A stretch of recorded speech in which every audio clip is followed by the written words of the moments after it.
거룩하신 하나님 아버지, 은혜를 감사합니다.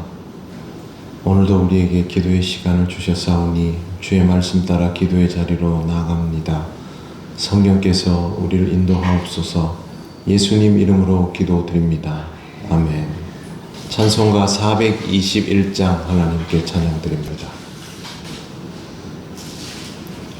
내가 예수 믿고서 죄 사함 받아 나의 모든 것 다 변했네. 지금 내가 가는 길 천국 길이요 주의 피로 내 죄가 씻겼네. 나의 모든 것 변하고 그 피로 구속 받았네. 하나님은 나의 구원 되시오니 내게 정죄함 없겠네. 주님 밝은 빛 되사 어둠에 치니 나의 모든 것 다 변했네. 지금 내가 주 앞에 온전케 됨은 주의 공로를 의지함일세. 나의 모든 것 변하고 그 피로 구속 받았네.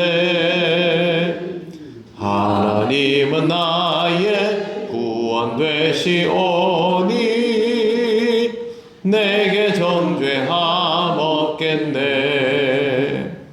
내게 성령 임하고 그 크신 사랑 나의 맘에 가득 채우며 모든 공포 내게서 물리치시니 내 맘 항상 주 안에 있겠네. 나의 모든 것 변하고 그 피로 구속 받았네. 하나님은 나의 구원 되시오니 내게 정죄함 없겠네. 하나님 말씀 사도행전 18장 7절에서 11절입니다. 한 절씩 교독하겠습니다. 거기서 옮겨 하나님을 경외하는 디도 유스도라 하는 사람의 집에 들어가니 그 집은 회당 옆이라.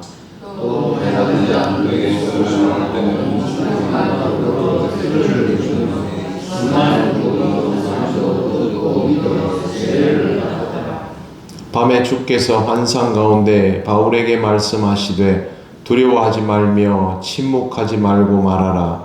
내가 너와 함께 있으니 어떤 사람보다 너희의 곁에 여기에 할 자가 없으실 것이니 이는 성령의 뜻이 많으라 하시니라. 같이 읽겠습니다.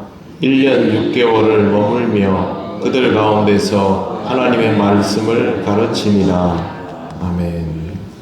네, 지난 시간에 말씀을 드린 것처럼 이 디도 유스도라는 인물이 회당에서 바울이 말씀을 전할 때 그 안에 분명히 있었을 것이고, 바울이 그곳에서 이제 이런 곳에서는 복음을 전하지 않겠다라고 했을 때 유스도가 따라 나와서 자기 집으로 아마 바울을 안내했을 것이다 라고 말씀을 드렸습니다. 그리고 오늘 말씀에 보면 회당장 그리스보라는 인물이 나옵니다. 그리스보라는 그 말은 라틴어입니다. 라틴어라고 하면 이 헬라 지역 언어가 아니고 사실은 로마 지역의 언어입니다. 이 사람이 어떻게 해서 이 라틴어 이름을 가지게 되었는지는 정확히 알 수 없지만 적어도 이 지역에서의 삶이 익숙해진 집안 출신이라는 것은 추측할 수 있습니다. 그리스보라는 이름은 우리말로 번역하면 고수머리라는 그런 뜻입니다. 회당장은 하는 일이 아주 뚜렷합니다. 보통 이 유대인 회당에 회당장이 한 사람이 아니고 여러 명이 있어서 그 사람들이 분업하듯이 그 회당의 업무들을 주로 보았는데요. 회당장이 하는 일은 회당에서 일어나는 예배를 주관하고 기도하고 그 다음에 율법서와 선지서를 읽고 설교를 해줄 사람들을 계속 섭외를 하는 겁니다. 지금 이제 우리로 말하면 교회의 이제 담임 목사인데 설교하지 않는 담임 목사입니다. 교회에서 행정적인 일들을 주로 맡아보게 되는 대표라고 볼 수 있겠습니다. 이 사람들이 이렇게 하는 이유는 유대인들은 그 강론을 할 때는 보통 유대인들이 자기가 자원해서 할 수도 있고 그 역할을 주로 랍비들이 했습니다. 그래서 좋은 랍비가 오게 되면 그 랍비를 섭외해서 회당에다가 초빙을 하고 그 사람이 강론을 하고 또 계속 머물러 있지 않거든요. 그러면 또 다른 랍비가 오고 그러다가 뭐 아주 좋은 랍비가 있으면 회당장하고 함께 협업을 하면서 그 회당을 지켜나가는 형태입니다. 실질적으로 교회의 대표하고 같다라고 볼 수 있을 것입니다.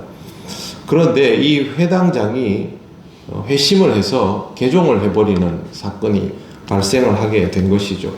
예를 들어서 우리 주변에서 이름 나 있는 사찰에 승려, 주지승이나 뭐 아니면 그 사찰의 뭐 평신도 대표로서 이제 지역에 활동을 많이 했던 대표적인 인물 같은 사람이 개종을 해가지고 교회를 나가게 됐다 이러면 주변 사람들이 입에 오르내리게 되지 않겠습니까? 회당장이 회심을 하면 최소 그 정도의 경우 혹은 그 이상이라고 말할 수 있을 것입니다. 이런 극적인 회심에는 분명히 이유가 있을 것이다. 왜 회당장이라는 사람이 개종을 했을까? 사람들이 의아해할 것이고 관심을 가지게 되면 도대체 무슨 일이 일어났을까 하다 보면 이제 바울이 전하는 복음의 내용까지 접하게 되는 것이죠. 이런 이유로 인해서 성경에 보시면 8절 후반부에 이렇게 되어 있습니다. 회당장 그리스보가 온 집안과 더불어, 그러니까 가족 전체가 회심을 하게 되었다는 것이죠. 주를 믿으며 수많은 고린도 사람도 듣고 믿어 세례를 받더라. 회당장의 회심이 고린도 지역에서 도화선이 되었다라는 뜻입니다. 그래서 다른 사람들이 결정적으로 회심하게 되는 이유가 되었습니다. 그런데 9절 말씀에 보시면 밤에 주께서 환상 가운데 바울에게 말씀하시되 두려워하지 말며 침묵하지 말고 말하라 이렇게 합니다. 회당장도 예수를 믿게 되었고 고린도 지역에 많은 그리스도인들이 생겨났는데 왜 주님께서 환상 중에 이렇게 말씀하실까요? 두려워하지 말며 침묵하지 말고 말하라. 이거는요, 바울이 완전히 다운되어 있다는 뜻입니다.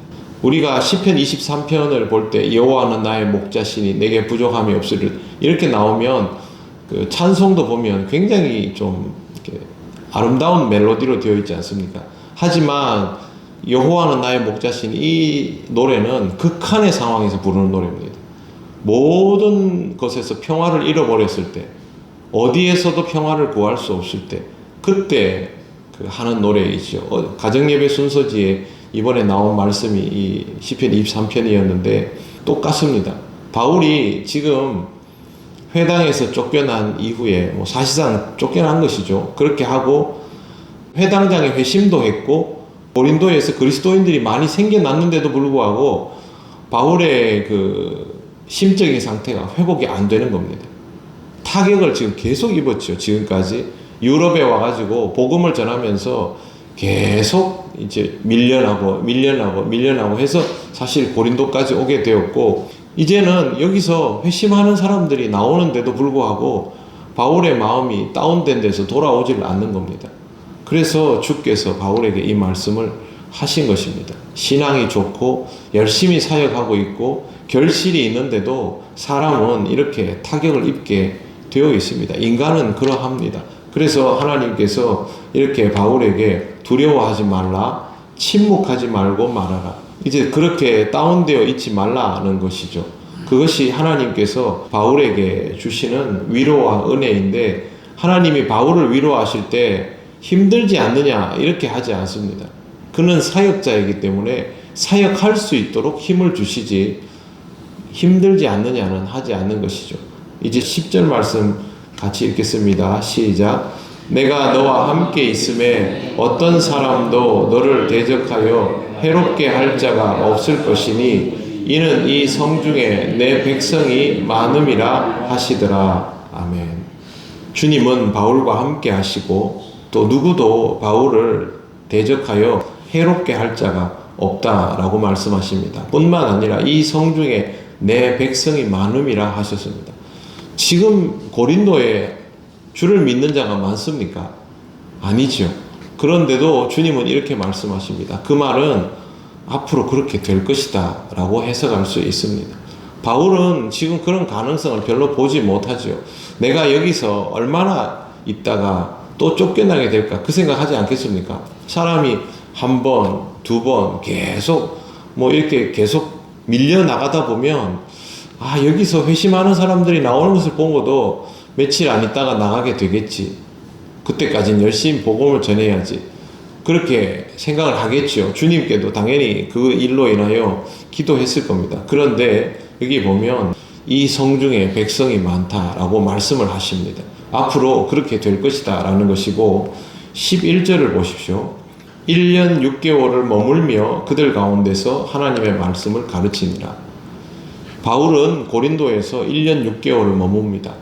바울의 실질적인 사역은 10년에서 15년 정도를 보통 계산을 합니다. 그런데 그 중에 상당한 시간을 앞에 이미 써버린 상태이죠.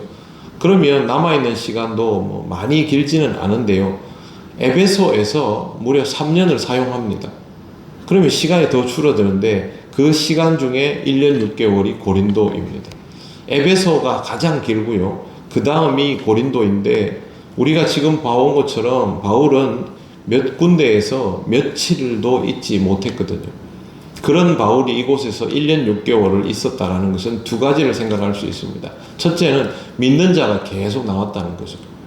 믿는 자의 숫자가 늘어났고 또 하나는 양육이 이루어졌다는 겁니다. 지속적으로. 교회가 1년 6개월이면요. 웬만한 교회가 자리 잡고도 남을 정도의 시간인데 바울이 이곳에서 고린도 사람들과 함께 그런 과정들을 경험할 수 있을 정도였다는 것은 여기에서의 사역이 그동안 바울에게 있어서 힘들고 어려웠던 그 쫓겨남의 시간과는 다르게 안정화가 되어 있는 상태로 이 사역이 이루어졌다라는 것을 뜻합니다. 주님은 바울에게 말씀하여 주신 그대로 이곳에서의 상황을 지속할 수 있도록 그렇게 역사하여 주신 것입니다. 주님은 우리를 위로하십니다. 그냥 위로하시지 않고 주의 말씀을 계속 전할 수 있도록 그리스도인답게 살아갈 수 있도록 주님이 우리에게 요구하신 그 길을 갈 수 있도록 위로하십니다. 우리는 그런 주님을 믿고 나아가며 주님께서 펼쳐주시는 상황 속에서 주를 믿는 자들과 함께 믿음의 동역함을 이루어가면 되는 것입니다. 사랑하는 성도 여러분, 여러분에게도 주님은 동일하게 역사하십니다. 그것을 늘 믿음으로 의식하면서 이와 같은 길들을 은혜 가운데 가게 되시기를 바랍니다. 기도드리겠습니다. 하나님 은혜를 감사합니다. 바울에게 주신 이 위로가 우리에게도 주시는 위로인 것을 믿습니다. 주님께서 우리에게 말씀하신 것들을 잊지 않게 하시고 상황을 만들어 주실 때마다 더욱 믿음으로 서며 주의 복음을 전할 수 있는 우리들이 되게 하여 주옵소서. 명절 가운데 있는 우리 성도들을 지키시고 주님의 은혜를 서로 나누며 서로 사랑함을 기뻐하며 주께 영광을 돌리는 모든 가정들이 되게 하옵소서. 예수님 이름으로 기도드립니다. 아멘. 하늘에 계신 우리 아버지, 아버지의 이름을 거룩하게 하시며 아버지의 나라가 오게 하시며 아버지의 뜻이 하늘에서와 같이 땅에서도 이루어지게 하소서. 오늘 우리에게 일용할 양식을 주시고 우리가 우리에게 잘못한 사람을 용서하여 준 것 같이 우리 죄를 용서하여 주시고 우리를 시험에 빠지지 않게 하시고 악에서 구하소서. 나라와 권능과 영광이 영원히 아버지의 것입니다. 아멘.